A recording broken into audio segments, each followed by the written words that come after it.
अस्सलाम वालेकुम। आज हमने बनाए हैं चिकन कटलेट्स क्रिस्पी और ये बहुत ही टेस्टी और इजी मेथड है इनको बनाना और बहुत झटपट बन जाने वाली रेसिपी से और बहुत ही यमी और टेस्टी रेसिपी से।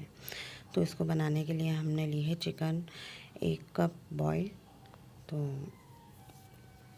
और साथ ही इसमें मैंने 3 अदद आलू उनको उबाल के मैश कर लिया है और साथ ही इसमें लाल मिर्ची जाएंगी 1 स्पून, अदरक लहसुन का पेस्ट जाएगा 1 स्पून, इसमें काली मिर्च का पाउडर जाएगा ½ स्पून, चिकन पाउडर जाएगा ½ स्पून और साथ ही इसमें हम नमक शामिल करेंगे ½ स्पून और कुटी हुई मिर्च इसमें भी जाएगी ½ स्पून। तो इसको चंद मसालों से जो आपके घर में मौजूद होते हैं, बस इसी से ही हम इजी तरीके से अपने आज चिकन कटलेट्स तैयार करेंगे।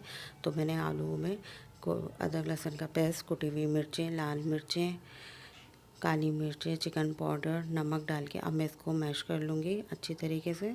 और मैश करने के बाद मैंने ब्रेड क्रम्ब और 1 अंडा इसको फेंट लिया। इसी के साथ मैं अपनी टिकिया बनाऊँगी इसकी और इसको मैंने ब्रेड क्रम्ब लगा के फ्राई कर रही हूँ। अभी मैं एक साइड फ्राई करूँगी, फिर दूसरी साइड फ्राई की है और ये देखिए माशाल्लाह हमारे गोल्डन फ्राई चिकन कटलेट्स तैयार हो गए। और इतनी तरह हम अपने बाकी कटलेट्स भी तैयार कर लेंगे। ये देखिए माशाल्लाह से हमारे सारे कटलेट्स तैयार हो चुके हैं और बहुत ही इजी मेथड है ये, आप इसको ज़रूर ट्राई करिएगा। आपको ये मेरी रेसिपीज़ कैसी लगी मुझे कमेंट्स और करके ज़रूर बताएगा। प्लीज़ मेरे चैनल को सब्सक्राइब और लाइक ज़रूर करिएगा और आपको मेरी रेसिपीज़ कैसी लग रही मुझे कमेंट्स करके ज़रूर बताएगा। Thank for watching my video.